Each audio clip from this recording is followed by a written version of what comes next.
Boys, we have another TWAB, and this one has a lot of changes coming to us here in competitive, some changes that we've been asking for a long time, so let's get started. First up in Crucible, guys, we are getting a reduction in power ammo. Now this is for the competitive playlist. Essentially, all of the timers for our power ammo is about to be extended greatly. For instance, something like Control, instead of power ammo spawning every 45 seconds, it will now spawn every 120. Clash will also go from 45 seconds to 120. Survival will go from 45 seconds to 60 seconds. I can actually see people not ever even utilizing power in survival now. Now Showdown will go from 30 seconds to 60 seconds, which of course is a rotating playlist, along with Rumble, which is also going from 60 seconds to 120. Needless to say, across the board for everything outside of quick play, be looking to see that reduction in power. Now we have a bunch of questions that Josh Hamrick directly answered for us. Can you buff snipers? We would really like flinch to be reduced and to have more lower zoom scopes.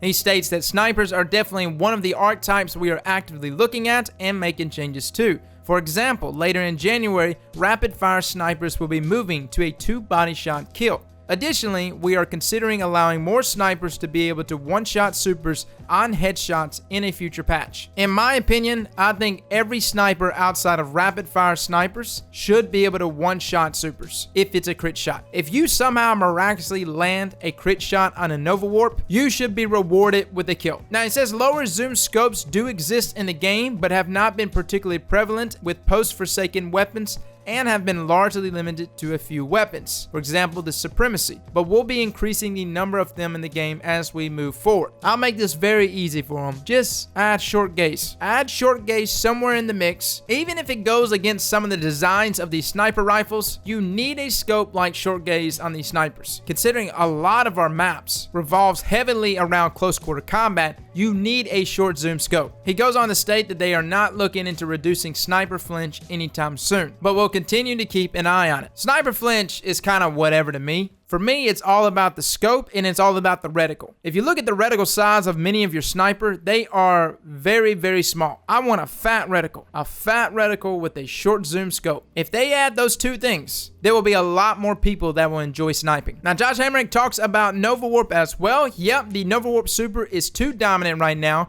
and we are planning to tweak it. It is currently slated to land with a patch coming in late January. To me, guys, Nova Warp is a pretty easy fix. Right now, currently, you pretty much can blink as many times as you want in your super, while simultaneously getting a ton of blast out, right? So either bring those void eruptions down a little bit to where you can't just spam your super over and over again, and simultaneously charge a little more for people blinking. Like, I'm all for evasive moves, but you can blink way too much in that super without any consequence. Now, for PvE, I actually would like if Nova Warp got a buff, not in duration, but actually in damage. So it actually does some pretty decent DPS. I know it's not meant to be a DPS class, but it would be nice if it still could do some decent amount of damage. So in a sense, kind of take the Spectral Blades approach. Instead of just going out there and spamming your melee over and over again like you would as a blade dancer, Spectral Blades is all about you choosing your target and using one hit, whether it's your heavy attack or your light melee attack, to kill. So you're very tactical in how you use your super. Speaking of Spectral Blades, next question is, how can Sentinel and other melees get the same treatment that Spectral Blades did in terms of it feeling way more consistent? He stated that we definitely want all melee supers to feel as good and reliable as possible. This is something we are still looking into. There's a lot of times that I still melee as a Sentinel. I hear the noise, but nothing happens. So honestly, a hit detection buff would be really nice. Now, another question that was brought up, a lot of pre-Forsaken subclasses feel underpowered. Can they get buffed? He said, yes, we have some planned buffs coming to older subclass paths in the patch currently slated for late January. But we are already looking ahead to what we like to do in patches further down the line. We will be regularly looking into tuning subclass content to ensure that there's a healthy balance of viable choices in all activities. We use a combination of data and community feedback to track the right things to fix. Okay, so with that being said, I would say the weakest subclasses in the game right now, for me, Bottom Tree Sunbreaker is pretty bad. There's some use to it. I do at times, like with Heart of Inmost Lights. I'll mess around with it, play off the sunspots right, get the sticky grenade kills on people. But for the most part, no one uses it. And even Burning Maw. I really like Burning Maw. I want to like it, and about the only selling point for it is that you get to hold a big hammer. Outside of that, Top Tree Sunbreaker is the most used subclass out of those 3 subclasses, right? So I would like to see Burning Maw, even though that isn't a pre-Forsaken super, I would still like to see that buffed alongside something like Bottom Tree Sunbreaker. Now, I'm not going to get too hung up on subclasses. I will say the only other subclass I'm going to bring up right now that definitely needs to be looked at is Top Tree Dawnblade. Top Tree Dawnblade is all about you taking advantage of the air. And there's definitely players out there that can do that. But here recently, I got on Top Tree Dawnblade and was messing around with sniping from the air. And I noticed that the in-air accuracy of your weapons is very poor. So I would definitely like to see some more improvements there. Now, he goes on to state any changes to the top exotics being used in the Crucible, like One-Eye Mask, Shards of Galanor, etc. He says these exotics get talked about quite a bit, and while I don't have any immediate incoming changes to share,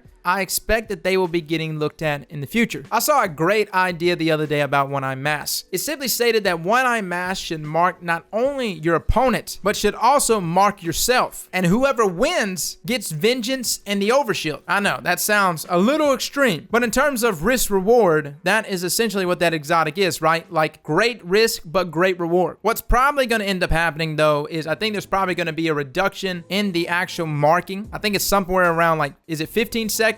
Is how long it marks enemies. I feel like that's probably going to get cut in half. And I also think we probably won't get an Overshield. We may get something like health regen, but I think they may end up doing away with those Overshields. But I think they're going to wait a long time before they do anything to those exotics. Telesto is currently Besto. Can you tone it down or move it to the power slot? Josh goes on to state that late in January, you'll find that Telesto bolts to kill will now match its charge rate, where it was previously doing more damage than other fusion rifles of its type. That said, due to it being affected less by damage falloff due to its explosive nature, it will still be more consistent than fusion rifles of the same charge rate. He did go on to state that it's worth noting PvE damage will be increased to keep parity there. Okay, so let's talk about Telesto real quick. Some of you might be some Telesto mains. Telesto is a 780 charge time fusion rifle. It hits 48 per bolt, meaning you have a weapon there that's hitting the same thing as something like an Arantil, but at a much faster charge rate. So they're essentially doing the exact same thing that I gave my solution for, except I did it the opposite way. I told them that they needed to actually raise the charge rate to 860, but still keep the damage the same. Instead, what they're now going to do is make the damage in line with, say, something like our precision fusions, which will most likely mean the weapon will now be hitting 41 per bolt. Now, 41 per bolt is still not bad. You'll easily be able to kill Guardians in 5 bolts, and considering that you don't have any damage fall off with this thing, I think Telesto will still be a very good weapon. It just won't be as dominant as it is now. Now, it was also brought up to him that scout rifles still feel weak in both PvP and in PvE. Can they come up? He stated that this is another archetype that they are looking at and would currently expect to see changes show up in future patches. Guys, if you have not played with 150 round per minute scouts this week, they feel a lot better. I liked it in PvE the other day, and I really liked it in PvP. To me, when it comes to scouts, boys, I think we just need some bigger maps. You gotta understand, over half the maps we have were designed for 4v4. So even though the maps may seem to be big enough, you have so many people in the maps now that it feels somewhat cluttered. So now that we have 6v6 in quick play, opening things up, adding larger maps, I think that shouldn't be a problem. Now, SMGs was also brought up and said, can SMGs get a non-precision damage buff? He stated that we just recently buffed the range on SMGs to make them more competitive, and that they will continue to keep monitoring feedback. I actually meant to have my video out on SMGs. I played with them here recently after the buff. The range is noticeable, but you gotta understand, guys, I said it before, that range was not an issue with SMGs for me. The issue was that the time to kill could not match the amount of time it took for that person to close the gap on you with the shotgun. For me, if I wanted to fight in the mid-range or any type of range engagement, I would just use my primary. So yeah, I like the range buff that we got, but I still think we do need somewhat of a damage buff to our SMGs. On top of that, I wish we had more options for SMGs. Year 1 Antiope still feels like the best feeling SMG, and that shouldn't be the case. There should be Year 2 SMGs that outclass it. And I'm not saying that there isn't SMGs that can compete against Antiope, but there should be a noticeable difference when picking up a Year 1 Antiope to a Year 2 version. Moving on to fusion rifles, it was asked, can fusion rifles get buffed? Maybe longer range or higher damage to combat shotguns. He said this is another archetype we are looking at, and I would currently expect to see changes show up in future patches. We did bring up the damage of rapid fire fusion rifles in 2.1.0 last week. Matter of fact, last Thursday they added it in as a note. Essentially, rapid fire fusions did get a buff. I tried them out here recently. They were definitely feeling a lot better. Now, the only Year 2 rapid fire fusion we have is the Prolium. I think that's how you say it. And I believe it actually takes one less bolt to kill. So yeah, it is more consistent, and it's a fast fire rate fusion, so it can combat shotgun rushers. I'll be putting a review out on a few of mine that I have. I got some pretty decent rolls. Any plans to adjust Wave Splitter? He said it's not at the top of our list, but we do intend to take a look at it. First, we want to look at the global ammo economy for trace rifles and PvP,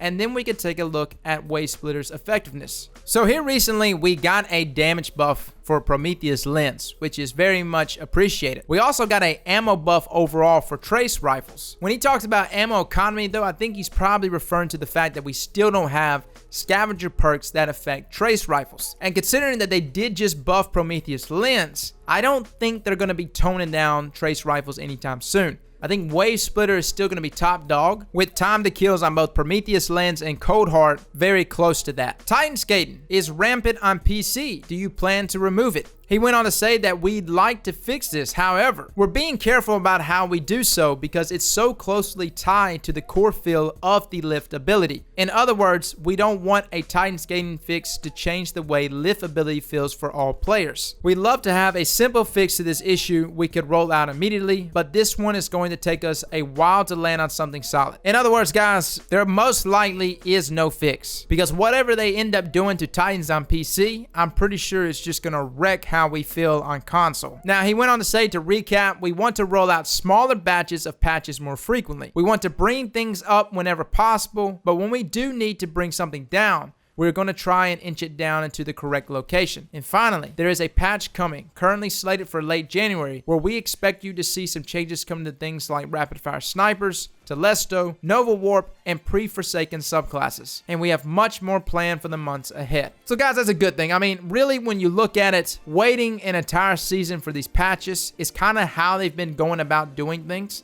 They recently started inching their way into this though. Like for the past month to 2 months, they've been slowly rolling out these sandbox changes a week at a time, which I very much enjoy. I got to see things, test it out immediately, and give direct feedback on how that felt, right? Instead of just getting this huge long list of changes that we get, which kind of results in me missing some things and not giving them proper feedback. And I know that's probably the same for you. Now for my PvE guys, tomorrow at 9 a.m., the new raid goes live. That's 9 a.m. Pacific. It's called Scourge of the Pass, and what I'm being told, it's going to be a full-size raid. Like, it's not a raid lair, it's a legitimate raid. We also have another forge that's also becoming available tomorrow called the Go Fanon Forge. Outside of that, we have the Dawning event starting again next Tuesday, and for my new players, that's essentially like the holiday event for Destiny. Normally, it's really fun. Got a lot of snow at the tower. I very much enjoy it. Well, that is your TWAB. Fellas and ladies, thank you all for coming and watching, and as always, slap that like button like your mama told you right.